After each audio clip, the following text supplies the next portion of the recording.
Ministério do Turismo, Secretaria Especial de Cultura, Secretaria de Estado de Cultura e Fundação Marco Polo apresentam a oficina Transforme Sua Casa em Home Studio durante a pandemia. Projeto realizado através do edital Criação e Formação Diversidade das Culturas, realizado com recursos da Lei Aldir Blanc, número 14.017/20.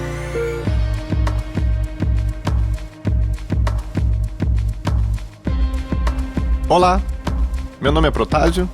Nós estaremos juntos nestes 4 encontros da oficina Transforme Sua Casa em Home Studio durante a pandemia.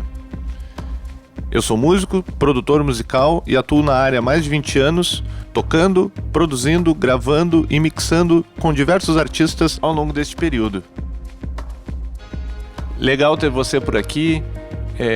Com certeza quem está ouvindo essa oficina tem o desejo de trabalhar com áudio ou de aperfeiçoar a sua maneira de trabalhar com áudio. E aqui eu vou apresentar uma introdução básica a isso, né, de como fazer isso durante essa pandemia e depois dela também, né, podendo transformar numa profissão. Quero deixar claro também que todo o conteúdo destas oficinas é completamente empírico. Eu aconselho que, assim como eu sempre fiz, que observe e absorva o que for útil para você na sua maneira de trabalhar com áudio. A oficina será dividida em 4 encontros, onde neste primeiro eu explicarei a estrutura da oficina, contarei brevemente a minha trajetória, direi o que eu uso no meu estúdio e qual o equipamento básico que nós vamos precisar ter para poder se registrar e se gravar com qualidade em casa. Já no segundo momento, nós vamos nos preocupar com a elétrica, ver o que é necessário para montar o estúdio, além de ter um cuidado com a acústica e ver a diferença entre tratamento e isolamento acústico, pensando no melhoramento da sua sala. No terceiro encontro, vamos gravar de fato. Vamos entender como fazer isso com instrumentos acústicos, de percussão, elétricos, com vozes, além de instrumentos virtuais. E por último, vamos saber como editar, mixar e finalizar esse áudio para disponibilizar nas plataformas atuais.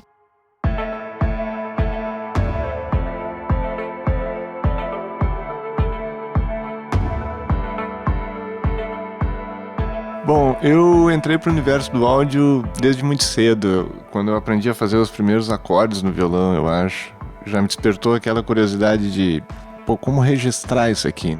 Escutar os grandes ídolos, ainda no vinil, aquela coisa mágica do disco girando. E eu lembro que em casa eu tinha um 3 em 1 e eu gravava já de uma fita para outra e sempre acrescentando mais um instrumento junto, que no caso era praticamente só o violão, mas às vezes batucando, às vezes fazendo uma linha de baixo, às vezes fazendo um violão mais alto, né? Enfim, foi a primeira vez que eu descobri como fazer essas camadas, e isso era muito interessante, mesmo o resultado sendo horrível depois, porque imagina uma fita sobreposta a outra, num 3 em 1, num microfone embutido no aparelho, imagina, tudo horrível. Mas logo depois disso, já nas primeiras bandas, passei por diversos estúdios da cidade de Pelotas, no Rio Grande do Sul, e naquela época era muito comum ter um sistema DAT nos estúdios, que para quem não conhece era um aparelho, uma espécie de um videocassete, assim, uma fita similar à do videocassete, e que tu gravava em 8 canais. O interessante dele é que tu somava eles e com um aparelho era 8, com 2, 16, com 3, tu tinha 24 canais. Então a coisa era muito mais física. Tu gravava esses canais todos em fita e depois tu devolvia pro teu mixer e ali ficava todo mundo com as mãos a postos, né? Porque não tinha automação nenhuma, então qualquer coisa fora do padrão que tu queria fazer na mix de verdade para mandar pro teu LR, né? Pro teu bounce final. Tu tinha que fazer automação na mão ali, tanto de efeitos insertados quanto de volume ou de panorama, enfim. Coisas que nós vamos tratar mais à frente nas outras oficinas, todos esses parâmetros, né? E logo depois eu já entrei na era do digital mesmo. E aí a coisa mudou, da água pro vinho. tanto nas minhas primeiras brincadeiras em casa, comparando com o que eu brincava em casa, como os estúdios e a possibilidade de um estúdio ir realmente para dentro de casa. Isso eu digo ali logo nos primeiros anos dos anos 2000, né? E eu já cursando a Universidade Federal de Pelotas, o curso de música, juntamente com meu irmão, Wagner, ele propôs da gente abrir um estúdio. Ele tinha um consórcio de uma moto e, ao invés de pegar a moto, ele pegou o valor na carta de crédito e a gente se aventurou a comprar um dos primeiros equipamentos. E vários equipamentos eu tenho até hoje, e eles foram o pontapé inicial para minha carreira. E naquela época as coisas não eram tão bem divulgadas como são hoje, e não era tão fácil ter acesso às informações. Tu vê só, nessa época, se eu não me engano, nem YouTube não tinha ainda. Então imagina tu entender de áudio, saber qual equipamento, e investir um dinheiro assim para comprar o equipamento certo, para começar a trabalhar de uma maneira certa. Não foi fácil, mas ao mesmo tempo foi desafiador, e a gente hoje eu tenho certeza, fazendo um balanço do que a gente se propôs aquela vez, no início do Estúdio Elétrico em Pelotas, nós mais acertamos muito mais do que erramos nessa primeira aquisição de equipamentos. Coisas como esse microfone que eu estou usando agora aqui, esse SM58 da Shure, foi adquirido ainda naquela época do Estúdio Elétrico, nas primeiras compras do estúdio. Enfim, e aí nós viramos irmãos e sócios no saudoso Estúdio Elétrico, que durante 7 anos trabalhou com absolutamente todo mundo que trabalhava com música na região sul do estado, né? Porque a gente, não só Pelotas, mas vinha gente de Rio Grande, vinha gente de Piratini, de Canguçu, do Capão do Leão, de Camaquã, de São Lourenço. Era gente todas as cidades mesmo, Jaguarão, todas as cidades na volta de Pelotas foram atendidas por nós, e a gente imaginava que a gente ia abrir um estúdio para trabalhar com o pessoal do rock, assim, que nos conhecia, que a gente já tinha nossas bandas da cena local, e que ia ser com essa galera que a gente ia trabalhar. E muito pelo contrário, e de uma maneira muito enriquecedora, a gente trabalhou com todo mundo, assim, com todos os nichos musicais, digamos assim, né? E não só com música, fizemos muita peça publicitária. Enfim, foram anos de muito aprendizado, foram anos de muita convivência legal com pessoas que até hoje, quando encontro alguém em algum evento, alguma coisa assim, sempre lembra do estúdio com muito carinho. Isso é muito legal, porque para nós também foram anos incríveis. E várias bandas surgiram, e várias bandas ensaiavam e gravavam com a gente no estúdio, bandas como Gárgulas, Doidivanas, Atro, Believing, Canastra Suja, Pimenta Buena. A Pimenta, inclusive, através dela o Duca nos conhece, a gente acaba conhecendo o Duca Lendecker, da Cidadão Kane, na época. E ele me faz o convite de trabalhar com ele no estúdio dele em Porto Alegre, e aí sim um divisor de águas na minha carreira, porque a partir daí eu não só dou esse upgrade de equipamento, né, porque eu vou para um estúdio classe A, digamos assim, e também conheço toda a nata musical e artística de Porto Alegre, do Rio Grande do Sul. Foi muito interessante, foram anos incríveis no Submarino Amarelo. O Duca é um grande artista e também um grande produtor, e ele tem um ouvido muito bom, né? Ele escuta muito bem e trabalha muito bem com áudio. Enfim, foram vários anos no Submarino Amarelo e várias produções marcantes, assim. E não só no Submarino, depois do Submarino Amarelo eu trabalhei na Tec Áudio com Marcelo Corsetti, também com o falecido senhor Egon Auscher, pessoas que assim fazem parte da história do áudio no Rio Grande do Sul. Tive trabalhos e experiências incríveis também na Toca do Bandido, no Rio de Janeiro, tanto com Álvaro Alencar, que era braço direito do Tom Capone, como também com Sérgio Santos, que trabalha lá até hoje.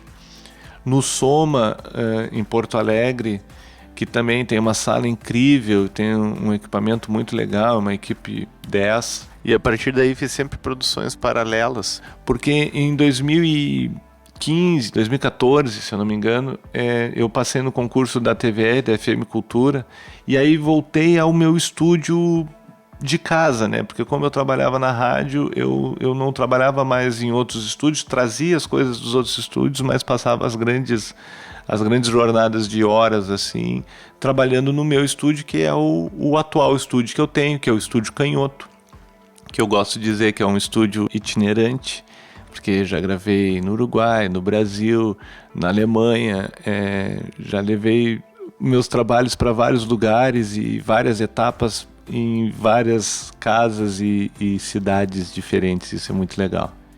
E aprender é uma coisa que a gente passa a vida inteira fazendo e parece que nunca é suficiente. Mas, claro, conviver com pessoas, como eu disse antes, que te ofereçam outras maneiras de enxergar o que tu está fazendo é muito enriquecedor, né? Artistas, eu já trabalhei, o Humberto Gessinger é um cara que é fenomenal no estúdio, porque ele é um cara que vem muito preparado, muito sabendo o que ele vai fazer, ele é muito objetivo e tem uma vivência enorme de estúdio e manja, né? Sabe chegar e executar bem. E é um cara muito legal. O André Citone, que é um cara que trabalha com cinema, me ensinou várias coisas importantes e que é um cara que tem uma vivência em Los Angeles e sabe muito de Pro Tools. E cinema já é uma outra cabeça, porque tu precisas usar os olhos, diferente do que a gente está fazendo aqui, mas o cinema tu precisa enxergar, tu precisa ouvir enxergando, né? Então é uma outra maneira de tu encarar a mixagem e a montagem da estrutura do que está se ouvindo, mas muito legal também. Enfim, a minha história é essa. Eu acho que também não vou ficar aqui enrolando muito ou contando o que eu fiz, quais foram os discos que eu fiz. Eu trabalhei muitos anos com Humberto Gessinger, eu já fiz gravações com o Vitor Ramil, já trabalhei com o Bebeto Alves na estrada, já fiz DVD do Camisa de Vênus com Marcelo Nova. Enfim, eu tenho alguns trabalhos que estão por aí, é só dar uma procurada que se acha. E que legal ter vocês aqui. A gente vai seguir o nosso cronograma, falando agora de fato o que a gente precisa para a nossa estrutura de home studio. Eu vou falar para vocês o que eu uso aqui no meu estúdio, no Canhoto, para vocês terem uma ideia do meu equipamento e do que eu uso profissionalmente. Eu tenho alguns equipamentos legais aqui para falar e para indicar para vocês. Mas a ideia é a gente fazer com uma estrutura simples, né, básica, e isso também vai ser grifado e mostrado mais à frente. Então, no meu estúdio aqui, no Estúdio Canhoto, eu tenho 2 computadores, eu tenho um Mac Mini e um MacBook Pro, os 2 da Apple, né? Computadores, o MacBook é um i7 16GB e o Mac Mini é um i5 16GB. São 2 computadores legais e porque eu preciso aqui, eles funcionam bem e dão conta do recado. O computador hoje é o cérebro de um estúdio, né? Não preciso muito explicar isso. A gente vai precisar de um computador, a gente vai precisar de uma interface, que agora é o próximo equipamento que eu vou falar para vocês, que é a plaquinha de áudio, né? Interface, placa de som, placa de áudio. É onde a gente vai introduzir o nosso áudio analógico, ou nossos equipamentos, ou os nossos microfones, enfim, o que for. e vai se comunicar com o computador, que vai converter a nossa sonoridade analógica para o mundo digital e para os bits e bytes dos computadores. Interface eu tenho no estúdio. Para mixar eu tenho uma DigiDesign Digi003 Factory, que é uma interface muito legal, além de ser uma controladora completa do Pro Tools. Eu gosto muito de mixar com ela, porque ela tem os fades motorizados e claro que dá para fazer tudo no mouse, mas é bom ter uma mesa na frente, né, e tu enxergar a tua mix um pouco. Mas claro, o software também te mostra a mesa ali, mas é legal ter uma controladora, porque é mais físico, né? É uma coisa que tu manipula melhor. Mas claro, tudo que tu faz nela, tu podes fazer com o mouse também. E eu trabalho com Pro Tools, mas existem outros tantos softwares, né? Os DAW, Digital Audio Workstation. E assim como o Pro Tools, tem o Reaper, tem o Cubase, tem Logic, tem vários softwares que te possibilitam gravar, editar, mixar e finalizar qualquer tipo de produção com áudio. Essa então é a estrutura básica que nós vamos precisar, que é um computador, uma interface e um software de gravação. Além disso, o estúdio pode ter infinitas possibilidades. No meu caso aqui, as próximas coisas que eu quero citar para vocês são os monitores de referência. É também uma parte fundamental, porque é muito importante escutar bem, ouvir bem e ter referência do que tu está ouvindo e ter confiança na tua referência. E isso, monitores de referência, existem vários modelos também. Eu tenho 2 monitores que eu uso montados no meu estúdio sempre, que são a NS10 da Yamaha e o Genelec 8030. São 2 monitores bem distintos. A NS é um monitor que não é mais fabricado pela Yamaha, mas existem novos modelos no mercado que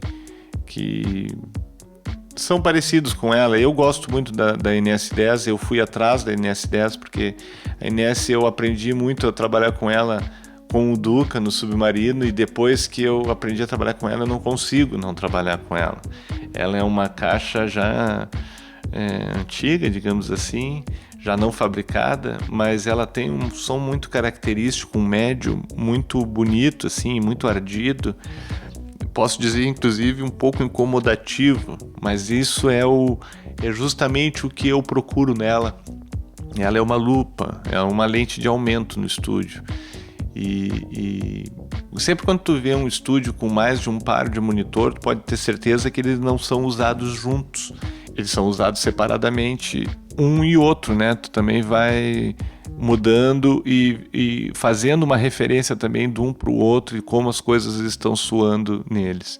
Então, no meu caso, com outro monitor, o Genelec, ele é ao contrário da NS. O que a NS tem de duro, tem de médio, ardido, o Genelec ele é mais robusto, ele tem um som mais agradável, digamos assim. Um som mais encorpado, com mais graves. E essa caixa ela é muito legal porque ela é portátil, assim, ela não é um monitor gigante e ao mesmo tempo ele tem uma definição incrível. Eu gosto muito desse Genelec. Depois dos monitores, eu acho que a gente pode salientar os pré-amplificadores, que mesmo não sendo... Eu vou citar para vocês as coisas que eu tenho no meu estúdio, mas, claro, aí já são, digamos, coisas mais... não supérfluas, mas que não se necessita num primeiro momento, porque as interfaces mesmo, os pré-amplificadores que eu vou falar agora, as interfaces já vêm com seus pré-amplificadores, a maioria delas, agregado para facilitar valor e uso também, né? Mas depois que tu avanças e procuras mais equipamento e mais possibilidades, existem vários prés, vários modelos de pré-amplificadores, e que aí tu usa as entradas não pré-amplificadas da tua interface, e através de pré-amplificadores dedicados tu tens outras sonoridades e outros inputs, né? No meu caso, eu tenho alguns pré-amplificadores. Eu tenho um Golden Mic da SPL, um pré muito bonito e muito vivo, assim, porque ele é valvulado e ele tem um som muito bonito, muito agradável, e é um estéreo. Isso é muito interessante, porque aí a gente pode ligar 2 microfones e captar uma ambiência de bateria, coisas assim, que precisam de duas entradas, né?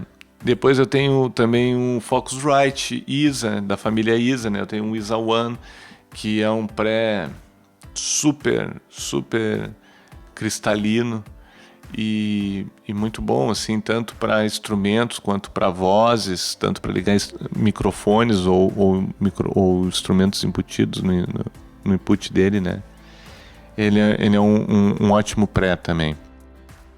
E aí eu tenho outros prés aqui, como um outro Focusrite, um Master Track, que aí é um Channel Strip, que aí já vem com compressor, equalizador. É legal, eu gosto de usar esse bastante na caixa da bateria, porque aí eu já dou uma maciada nela, né? E já tiro alguma frequência indesejada. Já é bem interessante. Também eu tenho os prés da Digi, da interface, que são 4 prés bem cristalinos, além de um octapré da Focusrite, que é conectado por via óptica na minha interface, me possibilitando mais 8 entradas pré-amplificadas. Esses prés da Focusrite são bem acessíveis também e são muito bons, eu gosto bastante deles.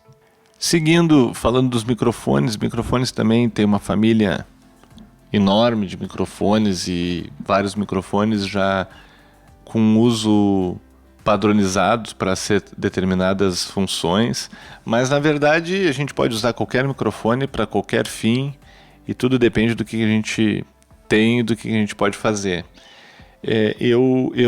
Claro que existem microfones que são padrões. Eu tenho assim o D112 da AKG para bumbo, o 57 da Shure eu tenho alguns, porque é um microfone muito versátil, tanto para usar em tambores de bateria, para gravar guitarra, para usar na voz. É um microfone muito versátil mesmo. Eu tenho também 2 charutinhos, né, microfones de cápsula pequena, condensadores. Eu tenho o SE8 da SE Electronic, que é uns microfones bem em conta, assim, muito bons.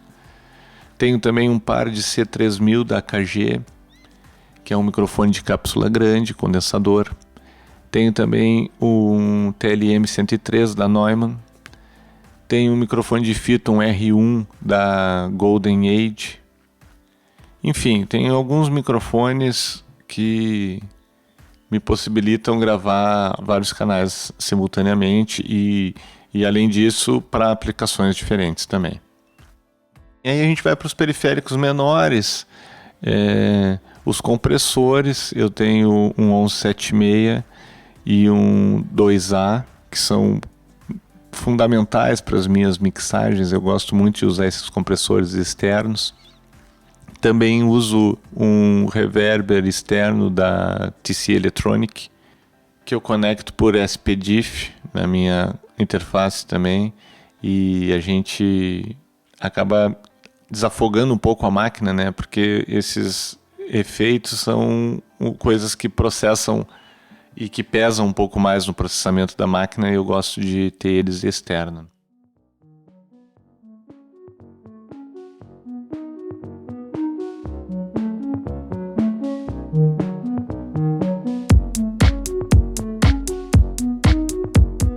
E depois instrumentos virtuais ou conexões MIDI, né? Eu acho que eu também podia falar um pouco sobre as conexões, porque serão fundamentais a gente saber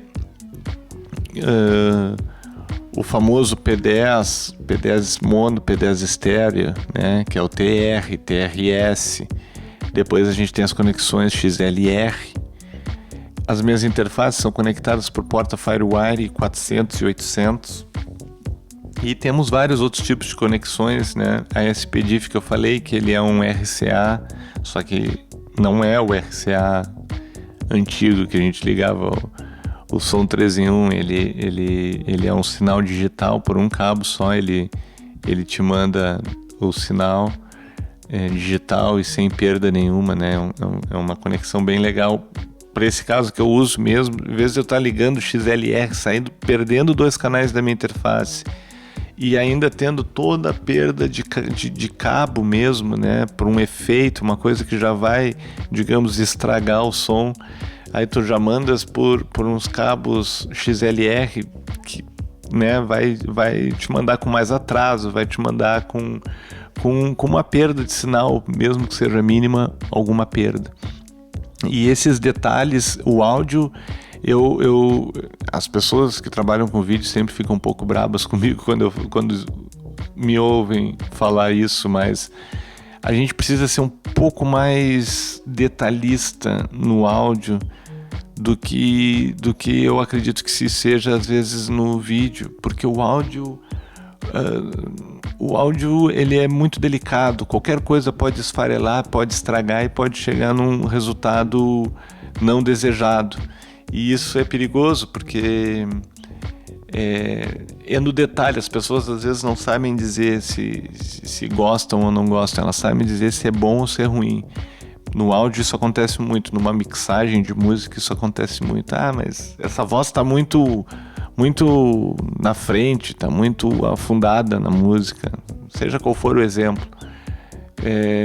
As pessoas não sabem a dificuldade que tu teve para chegar naquele resultado, porque as coisas precisam se equilibrar no áudio, precisa ter uma harmonia que é um processo complexo de fatores e elementos que vão te possibilitar ter o espaço que tu precisa para as coisas que tu precisa colocar.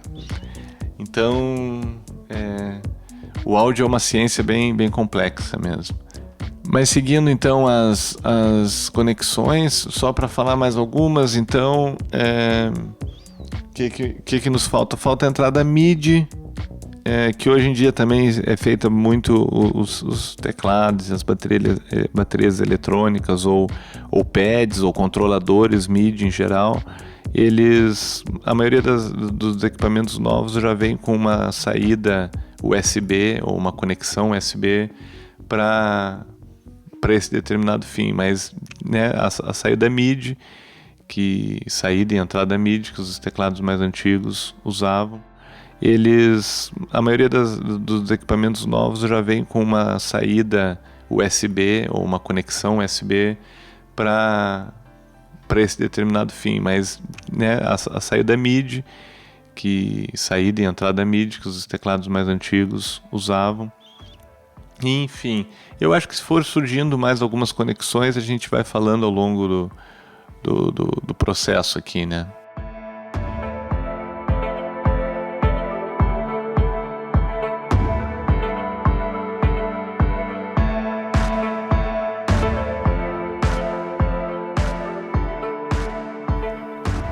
Então agora a gente vai selecionar basicamente o que a gente vai usar nas próximas oficinas, quais são os equipamentos que a gente vai usar e entender o que eu vou separar do meu estúdio para a gente montar e poder fazer esse registro do zero num próximo encontro com uma sala vazia e começar a montar o nosso estúdio.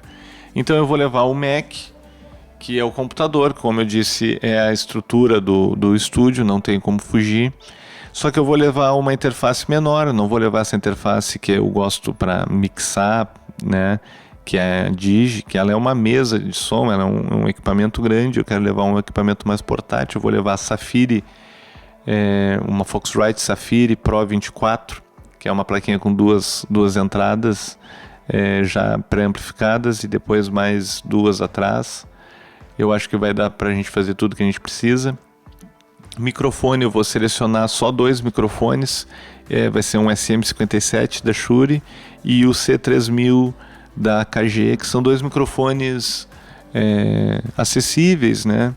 E bons microfones para a gente fazer o que a gente precisa fazer.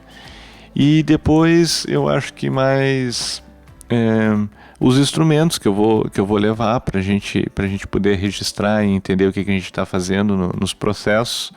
Eu vou gravar uma música, né? Agora no final dessa primeira oficina eu vou apresentar uma composição minha e do meu camarada Rodrigo Ávila, vulgo Bob. É uma música que vai nos acompanhar em todas as oficinas e em cada passo do processo aqui, ela vai ser a nossa música de exemplo, sempre aparecendo no final das oficinas e nos mostrando o processo que a gente fez e que a gente passou anteriormente. Então, para mostrar e para explicar a maneira que eu faço, eu vou mostrar a música para vocês de uma maneira bem simples, apenas tocada no violão, como é a ideia da canção e como seria uma canção chegando absolutamente do zero e sendo apresentada para mim e eu podendo pensar e produzir ela da melhor maneira possível. Essa música é uma música interessante porque eu gosto de brincar que ela é a primeira música com consciência ecológica e ambiental extraterrestre, porque ela fala sobre o lixo deixado pelos astronautas da NASA nas missões realizadas na Lua nos anos 60 e 70.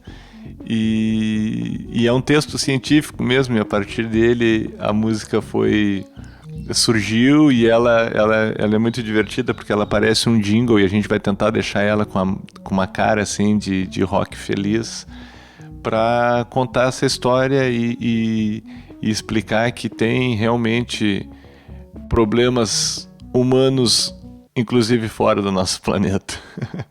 Enfim. E a música agora vai ser tocada no violão. Eu vou mostrar para vocês ela como estrutura mesmo. E a gente já vai pensando o que a gente vai fazer e o que a gente vai precisar para a música acontecer. Bom, pegando o violão aqui, hoje eu simplesmente vou tocar ela no mesmo microfone que eu tô falando para vocês aqui, sem preparar nada, sem organizar nada. A gente tem que imaginar que isso aqui agora é um compositor mostrando pro seu produtor uma música e querendo tirar esse suco dessa pedra aí. Vamos ver o que acontece. É um esboço, então não vai ter dedicação nenhuma. Não vai ter microfone dedicado nem pro violão, nem pra voz. Eu tô mexendo no microfone aqui para vocês entenderem, mas é isso, vai ser uma exposição bem crua da música para se ter uma ideia de como se pega uma canção e de como se entrega ela depois. Então, vamos ver se eu vou me lembrar da letra. É bem fácil. Vamos ver. A pena de um falcão, a perna de um robô, um martelo, um retrato de uma família feliz. É tudo por ali. Um ramo de oliveira, um saco de cocô, uma obra de arte sem notas de 2 por ali. É tudo por ali. Uma bola de golfe, um ioiô, destroços de uma nave retrô, um grande refletor. E se mais você vai encontrar, se um dia na lua pisar, são centenas de toneladas de lixo lunar. A pena de um falcão, a perna de um robô, um martelo, um retrato de uma família feliz. É tudo por ali. Um ramo de oliveira, um saco de cocô, uma obra de arte sem notas de 2 por ali. É tudo por ali. Uma bola de golfe, um ioiô, destroços de uma nave retrô, um grande refletor. E se mais você vai encontrar, se um dia na lua pisar, são centenas de toneladas de lixo lunar. Só que pode uma nuvem surgir e toda essa bagunça sumir. São centenas de toneladas de lixo lunar.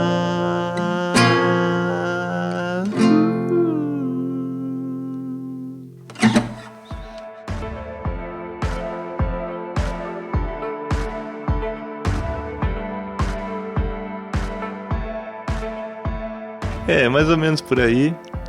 É a ideia mesmo, né? É o esboço da música. Então, a partir disso, a gente começa a trabalhar a música e imaginar o que vai ser feito, o que a gente precisa fazer para essa música virar uma música com banda, com toda a estrutura necessária para lançá-la, né? Eu vou partir da gente fazer a guia dela, né, no próximo encontro. No final dos encontros sempre vai ter essa música. Nos 4 encontros sempre vai ter a Lixo Lunar. Se acostumem com a canção. Talvez depois até lance ela mesmo e cruze as informações dessa oficina com a oficina do Alex, do meu parceiro, que é a parte de composição mesmo, né?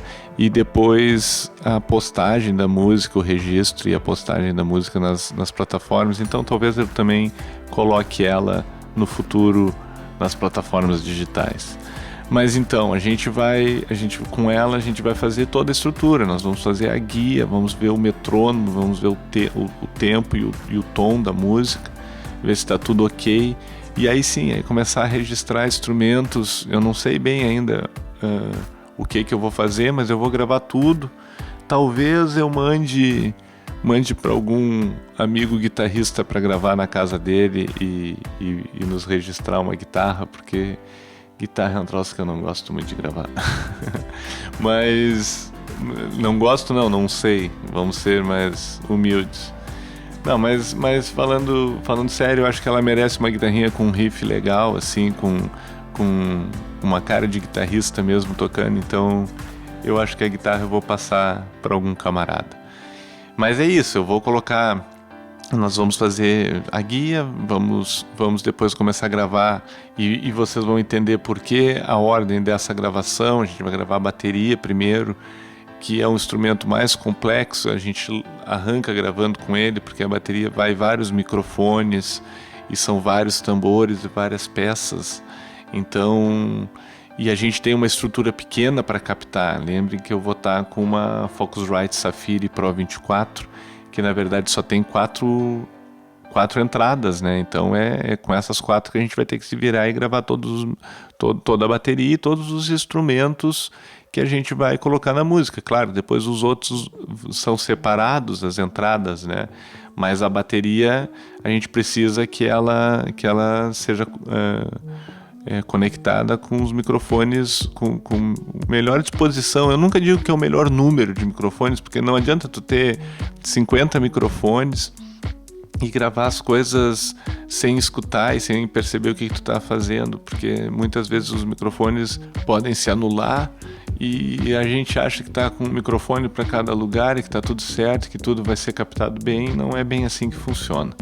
Então a gente vai gravar a bateria, vamos gravar o baixo depois, fazer uma linha de baixo legal para ela, porque ela é uma música que caminha assim, né, para ser, como eu disse antes, um rock feliz assim. Então ela tem que ter aquela linha de baixo bem andante assim, bem animada e bem empolgante para a música. E aí sim, umas violas. Vamos pensar o que vai acontecer aí. Eu acho que violão, um Hammond, eu acho que cabe bem nela. E não sei, talvez uma viola de 12. Aí vamos ver o que vai precisar ali. E back vocals, né? Ela também parece ser uma música, como eu disse, alegre, assim, pra cima. Eu acho que seria legal a gente ter vozes fazendo esses coros e cantando, que tem o lixo lunar. Enfim, eu acho que vai ser interessante.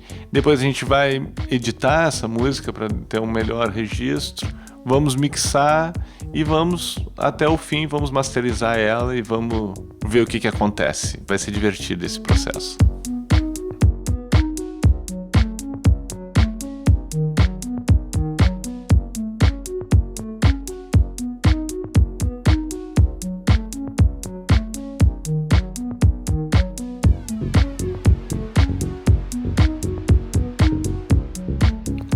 Eu acho que, além do equipamento e da parte técnica básica que eu posso passar para vocês, eu acredito que essa visão de como produzir e de como pegar um material bruto e ir modificando, e ir produzindo e ir melhorando é um processo que eu tenho um certo conhecimento, que também eu acho que é possível e interessante de eu propor aqui esse exercício. Então, nesse intuito que eu penso nessa música, penso que é importante, mesmo eu já tendo ela na cabeça, claro, é meio difícil de eu conseguir fugir ou não expor as minhas ideias, mesmo tocando um violão e mesmo nessa maneira tosca, né? Eu espero que essa primeira oficina não assuste vocês, porque é essa a ideia de ir melhorando essa música e de ir deixando ela do jeito que ela tem que ser e do jeito que uma música chega em mim e sai das minhas mãos e ganha o mundo e assim vai.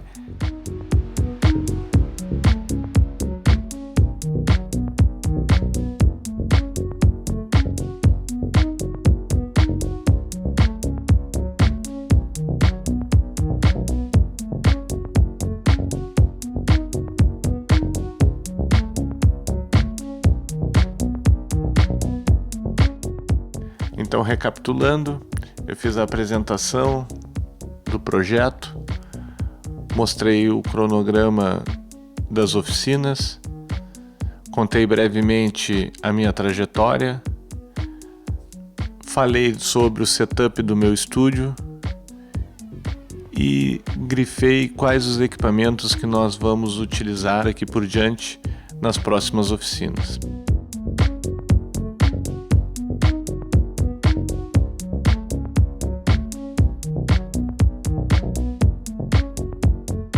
Agradeço a todos que vieram até aqui, que acompanharam até o final esse primeiro episódio da oficina, e saibam que tem continuação, que no próximo encontro nós vamos fazer a instalação do estúdio. Então vamos pegar uma sala do zero e eu vou ajudar vocês a verificar tanto a instalação elétrica quanto fazer um tratamento acústico para a gente trabalhar nesta sala, e também um isolamento acústico para a gente poder se registrar melhor.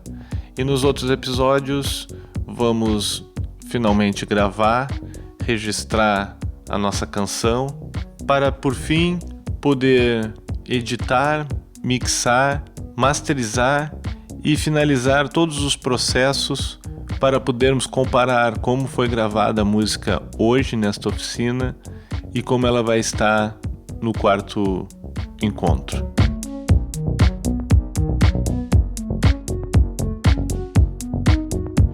Então é isso.